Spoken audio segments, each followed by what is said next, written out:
Hi friends, आज हम नीति शास्त्र विषय का परिचय इस लेक्चर के माध्यम से जानने की कोशिश करेंगे। आप हमारे साथ बने रहेंगे तो आपको नीति शास्त्र के विषय में एक क्रक्स या बेसिक जानकारी इस लेक्चर के माध्यम से होगी। तो शुरुआत करते हैं आज का टॉपिक हमारा नीति शास्त्र का परिचय। सबसे पहले हम देखेंगे नीति शास्त्र। नीति शास्त्र को और क्या कहते हैं? नीति शास्त्र को हम आचार शास्त्र या फिर हम नैतिकता भी कह सकते हैं। और ये क्या हमारे दर्शन शास्त्र की शाखा है। आप इसे कैसे याद रखेंगे कि दर्शन शास्त्र की वो शाखा जो क्या करती है, मानवीय आचरण के जो नैतिक मूल्यांकन से संबंधित होती है। तो दर्शन शास्त्र की वो शाखा जो हमारे मानवीय आचरण के नैतिक मूल्यांकन से संबंधित होती है वो हमारा क्या कहलाता है? नीति शास्त्र कहलाता है।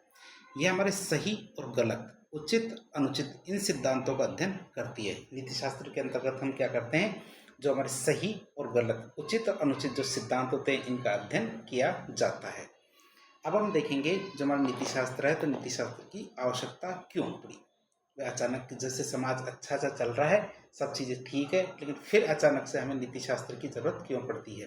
तो नीति शास्त्र की आवश्यकता विभिन्न कारणों से उत्पन्न होती है, जो क्या करती है हमारे व्यक्ति और समाज दोनों के लिए काफ़ी ज़्यादा महत्वपूर्ण है। मतलब समाज के लिए भी उतना ही महत्वपूर्ण है जितना हमारे व्यक्ति के लिए महत्वपूर्ण होता है नीति शास्त्र की आवश्यकता। सबसे पहले हम देखेंगे ऐतिहासिक कारण, जिन कारणों की वजह से हम देखेंगे कि नीति शास्त्र की आवश्यकता पड़ी। तो जैसे जैसे समाज का विकास हुआ, पहले हमारा समाज जंगलों तक सीमित था, लेकिन फिर धीरे धीरे ये समाज जो एक व्यवस्थित गांव, शहर और इस तरह से आगे बढ़ने लगा, अर्थात विकसित होने लगा। तो समाज में जो रहने वाले लोग हैं उनके आचरण को नियमित मतलब रेगुलेट करने की जरूरत बनी। क्यों? क्योंकि समाज कैसा हो रहा है? विकसित हो रहा है। तो समाज जैसे जैसे विकसित हो रहा है उसी के अनुसार क्या है, उसे रेगुलेट करने की आवश्यकता होती गई। जैसे जैसे समाज जटिल होता गया, क्यों? क्योंकि जैसे जैसे हमारा विकास होता है, विकास का मतलब जटिलता बढ़ती जाती है। समाज जटिल तो होता गया, तो लोगों के बीच में सामंजस्य और व्यवस्था बनाए रखने के लिए कुछ साझा नियमों और मानकों की आवश्यकता महसूस होने लगी कि हमें समाज के अंदर जितने भी लोग हैं उन सब के बीच में क्या है, नैतिक नियम और मानकों की जरूरत है, और वो भी ऐसे जो सभी माने। अब हम देखेंगे मानवीय जो कार्य हैं उनको सही और गलत के रूप में पहचानने के लिए हमारे नीति शास्त्र की आवश्यकता होगी। क्योंकि हम ये देख रहे हैं कि नीति शास्त्र की आवश्यकता किन किन कारणों से। तो पहला कारण हमने देखा ऐतिहासिक कारण, कि पहले हम जंगलों में रहते थे, अब हमारा क्या विकास हो रहा है, धीरे धीरे विकास हो रहा है, तो हमें नीति शास्त्र की आवश्यकता होगी। फिर जो मानव के द्वारा कार्य किए जाते हैं, क्या वे कार्य सही है, क्या वे कार्य गलत है, तो उनको पहचानने के लिए हमारी नीति शास्त्र की आवश्यकता होती है। तो नीति शास्त्र में यह समझने में मदद करता है कि कौन से मानवीय कार्य नैतिक रूप से स्वीकार्य है, कि नैतिक दृष्टि से किन किन कार्यों को स्वीकार किया जा सकता है और कौन से स्वीकार नहीं किए जाएंगे। जैसे बलात्कार करना, मर्डर करना, या फिर किसी के साथ चोरी करना, या फिर फ्रॉड करना। तो कुछ किसी भी कार्य को यदि हम नीति शास्त्र के अंतर्गत देखेंगे तभी पहचान सकते हैं कि वो कार्य गलत है या सही है। तो मानवीय जो कार्य हैं इनको सही और गलत के रूप में पहचानने के लिए हमें नीति शास्त्र की आवश्यकता पड़ती है। कि सही और गलत की तर्कपूर्ण व्याख्या करना, किसी भी कार्य को सही ठहराया जाए या किसी भी कार्य को गलत ठहराया जाए, केवल ठहराने से पार नहीं पड़ती है। आपको ये भी बताना पड़ेगा कि कोई भी कार्य गलत है तो क्यों गलत है, सही है तो क्यों सही है। यह केवल सही और गलत की पहचान नहीं करता, बल्कि क्या करता है, उनके पीछे के तर्कों, सिद्धांतों और कारणों की व्याख्या करता है कि किन कारणों की वजह से वो कार्य सही है या किन कारणों की वजह से वो कार्य गलत है। यह हमें क्या करता है, नैतिक निर्णयों के लिए एक तर्कसंगत आधार प्रदान करता है। जो जितने भी हमारे नैतिक निर्णय होते हैं उन निर्णयों के लिए क्या है, एक तर्कसंगत आधार प्रदान करता है। मानव जीवन के उद्देश्य उनको निर्धारित करता है। मानव जीवन के जो उद्देश्य हैं उनको निर्धारित करने का कार्य भी हमारे कौन, नीति शास्त्र का करता है। कि आखिर मानव जीता क्यों है, आखिर मानव के द्वारा कोई भी कार्य क्यों किया जाता है, आखिर मानव कोई भी संबंध क्यों बनाए। संबंध का मतलब रिश्ते, नाते, परिवार या समाज के अंदर जो उसका स्थान है, आखिर जरूरत क्या है। तो जो मानव के जो उद्देश्य हैं इनको निर्धारित करने के लिए हमारे नीति शास्त्र की आवश्यकता होती है। तो नीति शास्त्र क्या है, इस मौलिक प्रश्न का उत्तर देने का भी प्रयास करता है कि मानव जीवन का अल्टीमेट उद्देश्य, अंतिम उद्देश्य वास्तव में क्या है, और उस उद्देश्य की प्राप्ति के लिए हमें कैसा जीवन जीना चाहिए। किस जीवन के जीने के आधार पे हम वो उद्देश्य, अल्टीमेट उद्देश्य, जैसे हमारे महात्मा गांधी जी का उद्देश्य क्या था जीवन का, सत्य और अहिंसा। तो इसी प्रकार क्या सभी का कोई ना कोई अल्टीमेट उद्देश्य होता है। अब उनको प्राप्त करने के लिए कैसा जीवन जीना चाहिए, इसके लिए क्या हमें नीति शास्त्र ज्ञान या फिर समझ देता है। अब नीति शास्त्र की बात करें तो नीति शास्त्र में सबसे बड़ा प्रश्न आता है कि किन किन लोगों पर, किन किन व्यक्तियों पर नीति शास्त्र लागू होगा, किन किन पर लागू नहीं होगा। भाई पूछते हैं कि जैसे कोई भी व्यक्ति है, क्या इस पर नीति शास्त्र के नियम लागू होंगे या फिर इसके ऊपर नीति शास्त्र के नियम लागू नहीं होंगे। तो कैसे पता लगेगा? इसका जवाब आता है या क्या मनुष्य स्वतंत्र है या फिर स्वतंत्र नहीं है। ये सबसे बड़ा प्रश्न आता है। जिस पर नीतिशास्त्र के नियम लागू करने हैं वह व्यक्ति स्वतंत्र होना आवश्यक है, अनिवार्य है। यदि वह स्वतंत्र होगा तभी उस पर नीतिशास्त्र के नियम लागू होंगे। तो सबसे बड़ा प्रश्न आता है क्या मनुष्य स्वतंत्र है। इसका पता लगाने के लिए भाई कोई व्यक्ति स्वतंत्र है या नहीं, इसका पता लगाने में भी हमारा नीतिशास्त्र बहुत ज़्यादा काम आता है। तो नीतिशास्त्र इस बात पर विचार करता है कि क्या मनुष्य अपने कार्यों के लिए स्वतंत्र है। यदि हाँ, तो वह अपनी स्वतंत्रता का उपयोग कैसे करेगा, यही हमें कौन बताता है? नीतिशास्त्र बताता है। अब बात करते हैं हमारे जो आरएएस, आईएएस या फिर प्रशासनिक सेवाएं होती है उनके अंदर नीतिशास्त्र को पढ़ने की जरूरत क्या है, उनकी आवश्यकता क्या है। ऐसी कौन कौन सी चीज़ें जिनको नीतिशास्त्र के अध्ययन के दौरान हमारे जो प्रशासनिक जो अधिकारी होते हैं उनके अंदर समावेश किया जाता है, उनको डालने का प्रयास किया जाता है। वैसे तो किताबी बातें हैं लेकिन फिर भी आपको पता होना चाहिए। पहली बात देखें कि सार्वजनिक जीवन में विशेषकर जो प्रशासन में नैतिकता का बहुत ज़्यादा महत्व होता है। पहला कारण आता है इसका उत्तरदायित्व का निर्वहन। कोई भी अधिकारी जो पद पे चला जाता है उसके दिमाग में आता है मैं जनता की भलाई क्यों करूं, मैं जनता की भलाई क्यों करूं, जनता की सेवा क्यों करूं। तो उसका जवाब आता है उत्तरदायित्व का निर्वहन करने के लिए। तो एक नैतिक प्रशासक क्या है? अपने कर्तव्यों और उत्तरदायित्व का पूरी ईमानदारी और निष्ठा से निर्वहन करता है, जिससे क्या हमारी सार्वजनिक सेवा क्या होती है? बेहतर होती है। नीति शास्त्र के अंतर्गत जो सार्वजनिक सेवाएं होती हैं उनके लिए ये सार्वजनिक जीवन में जो हमारे प्रशासक होते हैं उनको क्या किया जाता है? उत्तरदायित्व का निर्वहन करने के लिए क्या है? प्रेरित किया जाता है। जिससे क्या होगा? हमारी सार्वजनिक सेवाएं बेहतर होगी। फिर शक्ति के दुरुपयोग को रोकना। तो नैतिकता प्रशासक को अपनी शक्ति का दुरुपयोग करने से रोकती है। नहीं तो प्रशासक क्या होंगे? हमारे जैसे तानाशाह बन जाएंगे, उनकी मर्जी होगी तो काम करेंगे, उनकी मर्जी को तो काम नहीं करेंगे। इसको रोकने के लिए हमारे नीति शास्त्र की आवश्यकता होती है, मतलब शक्ति के दुरुपयोग को रोकने के लिए। और यह क्या करता है? उसे जनता के प्रति जवाबदेह और निष्पक्ष बनाता है। कौन? हमारा नीति शास्त्र क्या करता है? जो प्रशासक होता है तो प्रशासक को जनता के प्रति जवाबदेह और निष्पक्ष बनाता है। फिर रोल मॉडल की भूमिका। जो प्रशासक नीति शास्त्र का मतलब बेहतर तरीके से उपयोग करते हैं और जो जनसेवा का कार्य भी करते हैं सार्वजनिक जीवन में, उनको क्या रोल मॉडल के रूप में प्रस्तुत किया जाता है कि आप कैसे बनेंगे? हम अब्राहम लिंकन की तरह बनेंगे, हम महात्मा गांधी जी की तरह बनेंगे, या फिर हमारे जो अटल बिहारी वाजपेयी जी है, या फिर हमारे जो एपीजे अब्दुल कलाम जी है जो हमारे राष्ट्रपति रह चुके, वो ये सब क्या है? एक रोल मॉडल के रूप में प्रस्तुत किए जाते हैं नैतिकता के अंतर्गत। तो एक नैतिक प्रशासक समाज के लिए एक रोल मॉडल के रूप में काम करता है, जिससे क्या होगा? दूसरों को भी नैतिक व्यवहार करने के लिए प्रेरणा मिलती है। तो हमने ये 3 चीज़ें देखी जिनके कारण प्रशासक को नीति शास्त्र पढ़ाया जाता है और नीति शास्त्र की जरूरत पड़ती है। पहले उत्तरदायित्व का निर्वहन करने के लिए, शक्ति के दुरुपयोग को रोकने के लिए और रोल मॉडल की भूमिका के लिए। तो 2 शब्द आते हैं, एक तो आता है एथिक्स और एक आता है मॉरलिटी। आपको पता होना चाहिए दोनों में क्या अंतर है। एक तो एथिक्स आता है और एक मॉरलिटी आता है, दोनों में क्या अंतर आपको पता होना चाहिए। दोनों के दोनों शब्द देखें तो एक दूसरे के स्थान पर प्रयोग कर लिए जाते हैं, मतलब एक शब्द की जगह दूसरा शब्द के काम में आ जाता है। लेकिन कुछ संदर्भों में क्या दोनों में थोड़ा थोड़ा अंतर है। ये तो आपको पता होना चाहिए कि एथिक्स और मॉरलिटी में क्या क्या अंतर है। सबसे पहले देखेंगे इथिक्स। इथिक्स क्या है? तो ये हमारे ग्रीक भाषा का एक शब्द एथिका, उससे मिलके बना है हमारे इथिक्स शब्द। इथिक्स शब्द किससे मिलके बना है? ग्रीक भाषा के शब्द एथिका से मिलके बना है, जिसकी उत्पत्ति क्या एथिकोस से हुई है। आप इसे याद रखेंगे। एथिकोस एक शब्द था जिससे क्या हमारा एथिका बना, जो हमारे ग्रीक भाषा का शब्द है, और इसी से हमारे क्या बना? एथिक्स बना है, जिसका मतलब क्या होता है? रीति रिवाज। जैसे हमारे ट्रेडिशंस होते हैं, रीति रिवाज होते हैं, उनकी बात करें कस्टम्स होते हैं।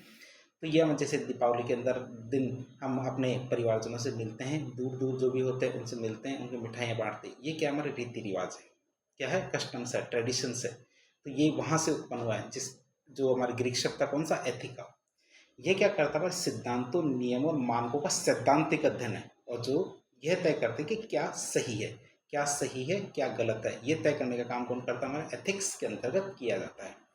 मॉरलिटी की बात करें, मॉरलिटी के अंदर तय नहीं किया जाता। आप ये देखें कौन सी चीज़ सही है और कौन सी चीज़ गलत है, ये तय नहीं करते, बल्कि उनको लागू करने का प्रयास किया जाता है। देखें तो ये हमारा लैटिन शब्द है मोरेस, उससे मिलकर बना हुआ हमारा मॉरलिटी, जिसका अर्थ क्या होता है? इसका अर्थ भी हमारा रीति रिवाज होता है। फिर आप सोचेंगे कि हमारे एथिक्स का मतलब भी रीति रिवाज होता है, मॉरलिटी का मतलब भी रीति रिवाज होता है, लेकिन थोड़ा सा अंतर है इनमें। तो देखें तो एक सेम सेम जैसी चीज़ें। ये क्या करता है? व्यक्तिगत या समूह के व्यवहार में उन सिद्धांतों का व्यवहारिक अनुप्रयोग है जो हम क्या है एथिक्स के अंदर तय करते हैं। उन व्यवहारों का क्या है? व्यवहारिक अनुप्रयोग करना हो तो हमें मॉरलिटी के अंतर्गत उसको करना होगा। तो दोनों शब्द आपको समझ गए होंगे। अंतर के रूप में देखें तो एथिक्स क्या होता है, ये सैद्धांतिक होता है, सिद्धांतों के रूप में होता है, कौन सी चीज़ सही है कौन सी चीज़ गलत। लेकिन मॉरलिटी क्या है, उसका व्यवहारिक रूप से अनुप्रयोग है, उसको लागू करने की बात की जाती है।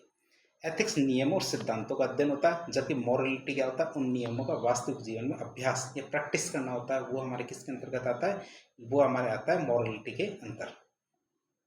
रीति रिवाज के निर्माण समाज में रहने वाले लोगों के आचरण को नियमित करने के लिए किया जाता है। कोई भी पूछ ले कि रीति रिवाज सही है गलत, लेकिन रीति रिवाज बनाए ही क्यों जाते हैं, क्या रीति रिवाज को बनाया ही क्यों जाता है। इतने सारे रीति रिवाज है, कई हमारे जो मॉडर्निटी के नाम पे, जो आधुनिकी के नाम पे मना कर देते हैं कि हम किसी भी रीति रिवाज को नहीं मानते, ये इस चीज़ को नहीं मानते, उस चीज़ को नहीं मानते।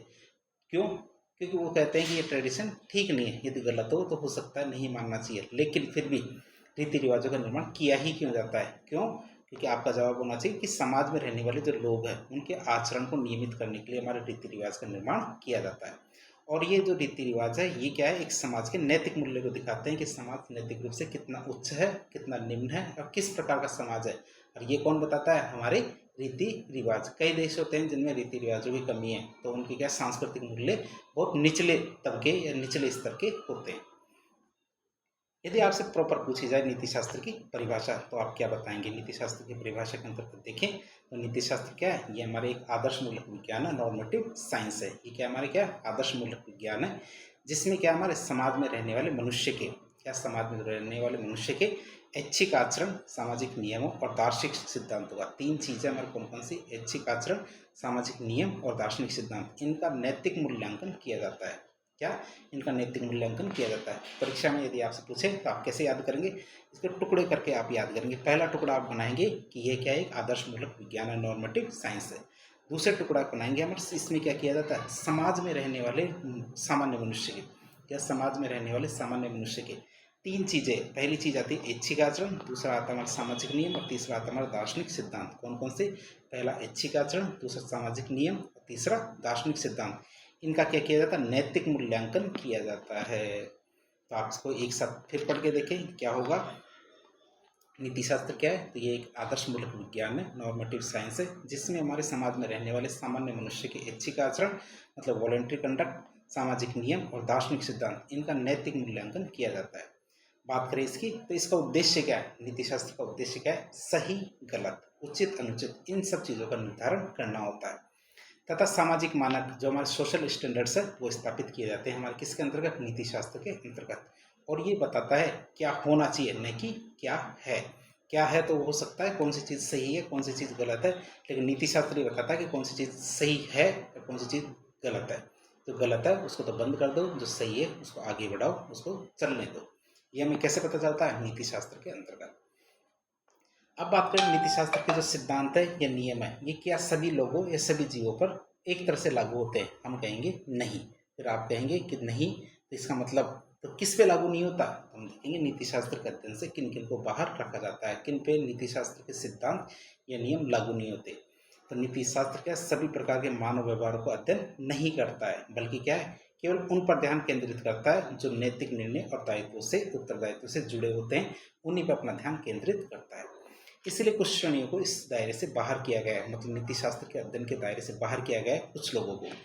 अब बात करें वो कौन कौन से हैं, तो इसको हमने 6 कैटेगरी के अंदर बांटा है जिनको क्या नीति शास्त्र के अध्ययन से बाहर रखा गया है। जैसे पहले नंबर पे आते हैं हमारे समाज में नहीं रहने वाले मनुष्य, ऐसे व्यक्ति जो हमारे जंगल में रहते हैं, आदिवासी है या बिल्कुल समाज से बिल्कुल भिन्न है, ये साधु है। बहुत सारे ऐसे लोग हैं जो समाज में नहीं रहते, जैसे अंटार्कटिका में रहते होंगे, कोई ग्रीनलैंड में रहता होगा, मतलब जो सामाजिक जीवन नहीं जीते हैं। या फिर कोई व्यक्ति यदि मंगल ग्रह पर रहता है तो क्या उस पर नीति शास्त्र के नियम लागू होंगे, हम कहेंगे नहीं। क्यों? क्योंकि उस समाज में नहीं रह रहा है। नीति शास्त्र के नियम लागू करने के लिए पहली शर्त आती है कि वो व्यक्ति समाज में रहना जरूरी है।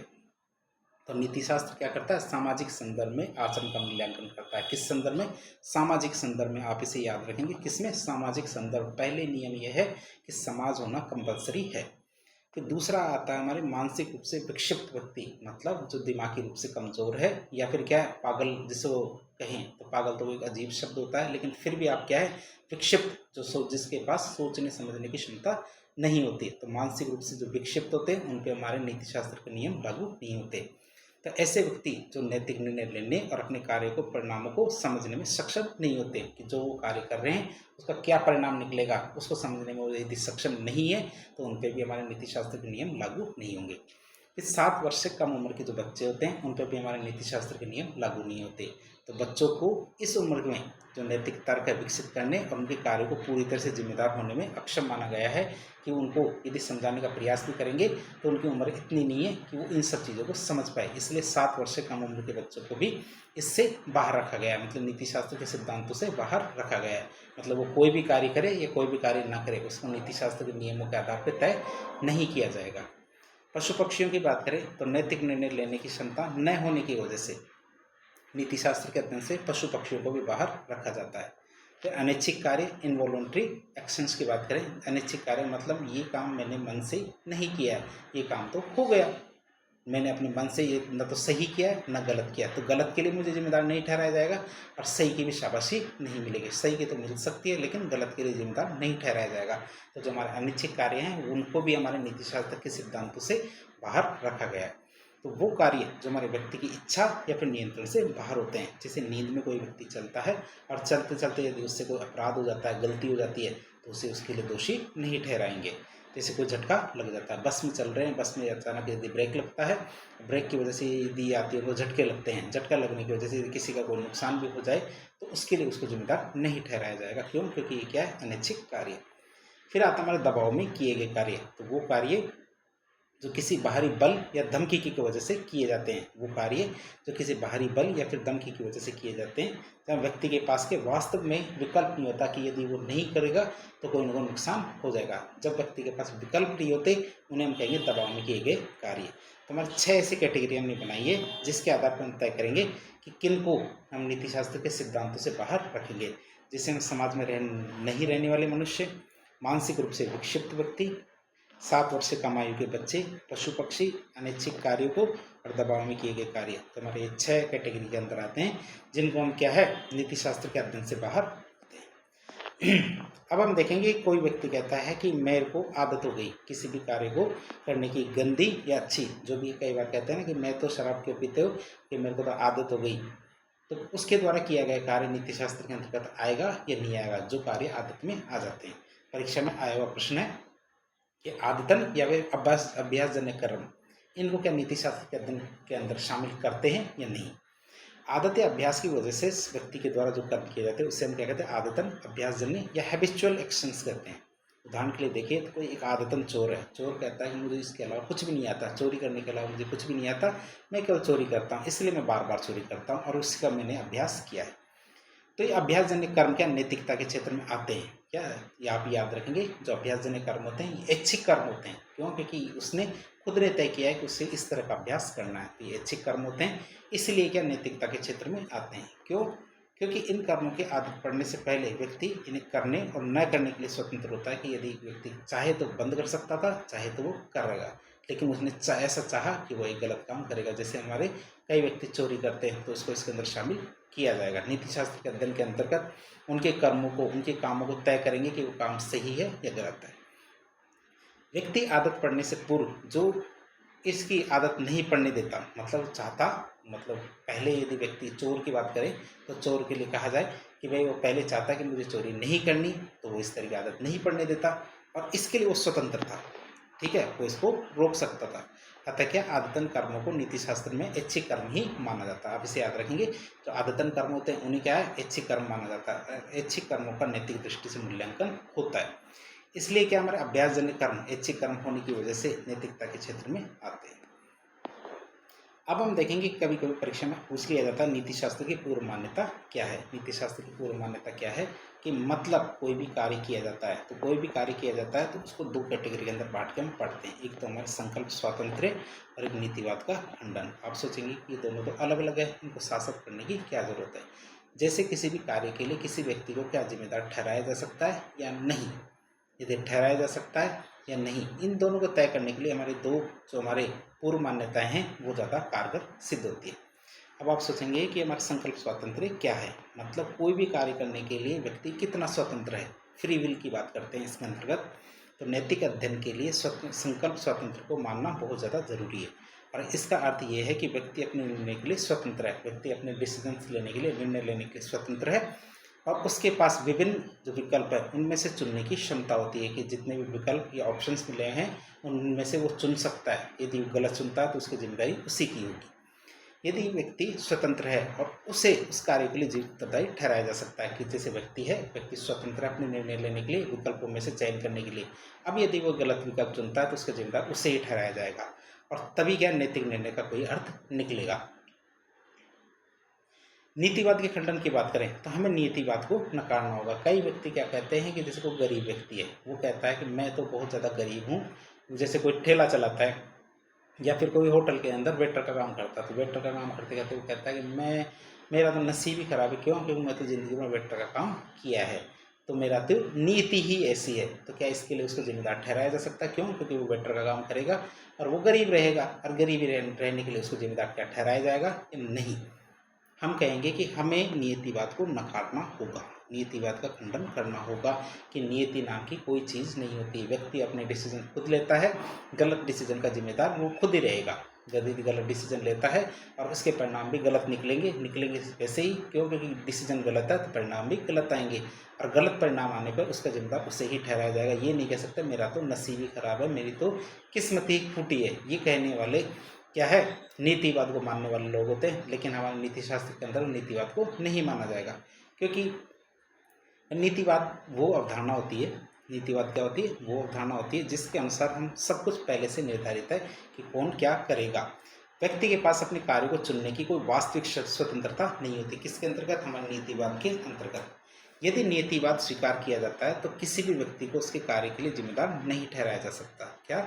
यदि व्यक्ति वो नीतिवाद को यदि कोई स्वीकार करता है तो किसी भी व्यक्ति को उसके कार्य के लिए जिम्मेदार या उत्तरदायी नहीं ठहराया जा सकता। क्यों?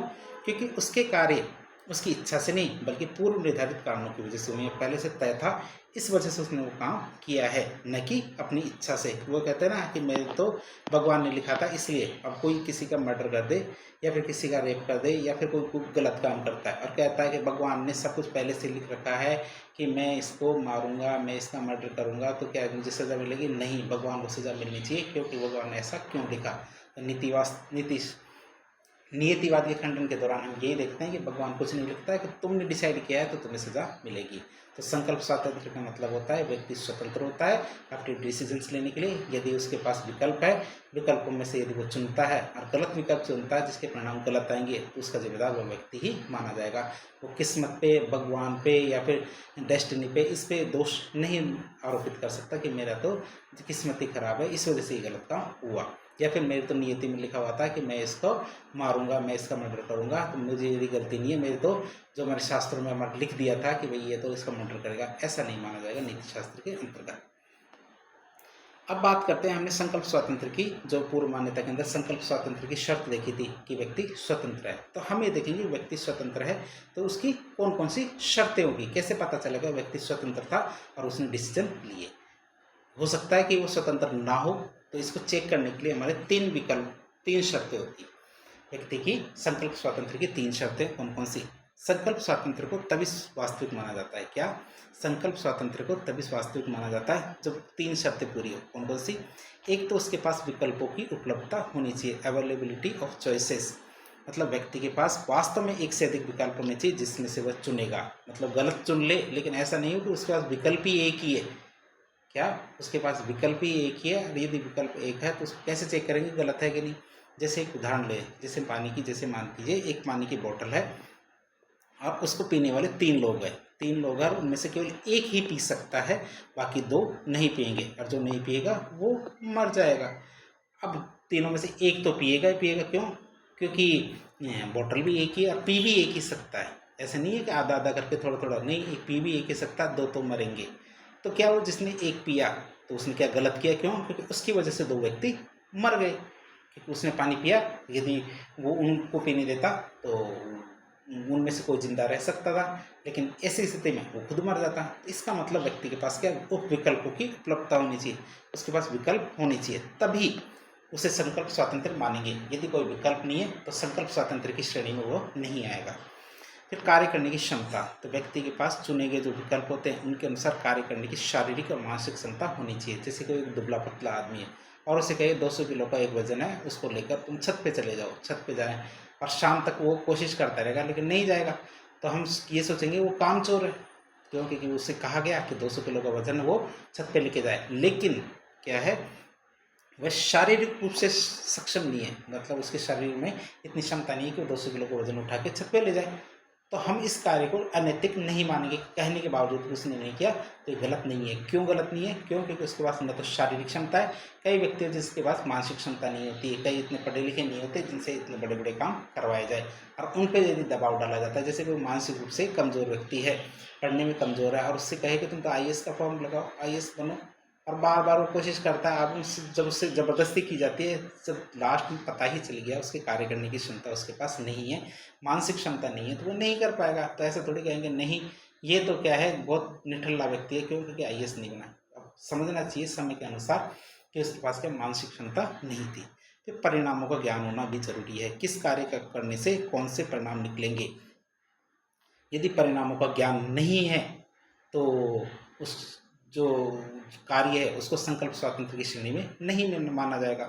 व्यक्ति को अपने कार्यों के संभावित परिणामों का ज्ञान होना चाहिए कि किस कार्य को करने से कौन कौन से परिणाम निकल सकते हैं, तो व्यक्ति को इनके बारे में पता होना चाहिए, और ये पता होगा तभी वो सही निर्णय लेगा। क्यों? क्योंकि यदि गलत निर्णय लेता है और उसे पता है गलत निर्णय लेने से कौन से परिणाम निकलेंगे, क्या गलत निर्णय लेने से कौन से परिणाम निकलेंगे, और वो यदि परिणाम गलत है तो वो कार्य ऐसा कार्य नहीं करेगा। फिर हम देखेंगे नीति शास्त्र के कौन कौन से निर्धारित तत्व हैं, नीति शास्त्र को चेक करने के लिए, डिटरमाइन करने के लिए कौन कौन से तत्व हैं उनकी बात करें। तो किसी भी कार्य के नैतिक मूल्यांकन के लिए कौन कौन से तत्व हैं जिन पर विचार किया जाएगा। पहली बात है कार्य, मतलब कृत, मतलब एक्शन, जिसको हम डिटरमाइन करते हैं, मतलब क्या कार्य किया गया है जिसको हम चेक कर रहे हैं।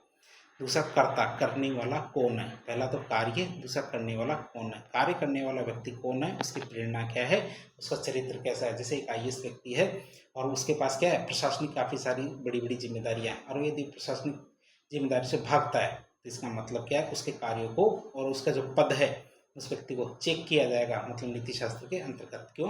क्योंकि उसकी जिम्मेदारी थी। तीसरा परिस्थिति, कार्य किस स्थिति या फिर किस संदर्भ में किया गया है। परिस्थितियां किसी कार्य की नैतिक प्रकृति को बदल देती है, यदि परिस्थितियां विपरीत थी तो अनैतिक कार्य भी नैतिक हो सकता है। फिर इरादों की बात है, मोटिव की। तो कार्य करने वाले का इरादा या उद्देश्य क्या था, जिसके आधार पर वो कार्य किया जा रहा है, तो क्या सोच के उसने ये कार्य किया, उसका इरादा क्या था। तो नीति शास्त्र में अक्सर इरादों को परिणामों से ज़्यादा महत्वपूर्ण माना जाता है कि परिणाम तो गलत निकल गए, ये तो हो सकता है, लेकिन क्या वो गलत इसी इरादे से किया गया था कि कार्य गलत हो। तो इरादा काफ़ी ज़्यादा महत्वपूर्ण होता है हमारे किसमें, नीति शास्त्र के अंतर्गत। ये पीड़ित या लाभार्थी की बात करें तो कार्य से कौन प्रभावित हुआ, क्या बेनिफिशियरी या विक्टिम की बात करें तो बेनिफिशियरी मतलब लाभार्थी है, विक्टिम मतलब नुकसान में गया। तो कार्य से कौन प्रभावित हुआ, किसे हानि हुई, किसे लाभ हुआ। तो पांचवा हमारा तत्व क्या है हमारे, पीड़ित या लाभार्थी। छठा आता है इसके परिणाम, मतलब कॉन्सिक्वेंसेस क्या निकले, तो कार्य के वास्तविक परिणाम या फिर क्या प्रभाव क्या थे। तो हमने देखे नैतिक मूल्यांकन के लिए कौन कौन से तत्व है जिनको महत्वपूर्ण माना जाता है। तो हमारा पहला तत्व आता है कृत, मतलब कार्य। दूसरा कर्ता, मतलब एजेंट। तीसरा परिस्थिति, मतलब सर्कमस्टांसेस। चौथा हमारे इरादे, मतलब इंटेंशन, मोटिव। पांचवा हमारा पीड़ित या लाभार्थी। तो छठा हमारे क्या आता है, परिणाम आता है। और ये सभी मिलके क्या करते हैं, किसी भी कार्य की नैतिक प्रकृति का एक समग्र मूल्यांकन प्रस्तुत करते हैं। तो इस तरह आज हमने एक लेक्चर देखा, लेक्चर के जरिए हमने नीति शास्त्र का एक परिचय जानने की कोशिश की, नीति शास्त्र के बेसिक्स जानने की कोशिश की। तो इस प्रकार के इन्फॉर्मेटिव वीडियो देखने के लिए हमारे चैनल से जुड़े। वीडियो यदि पसंद आता तो वीडियो को लाइक करें, चैनल को सब्सक्राइब करें, अपने दोस्तों के साथ शेयर करें। धन्यवाद।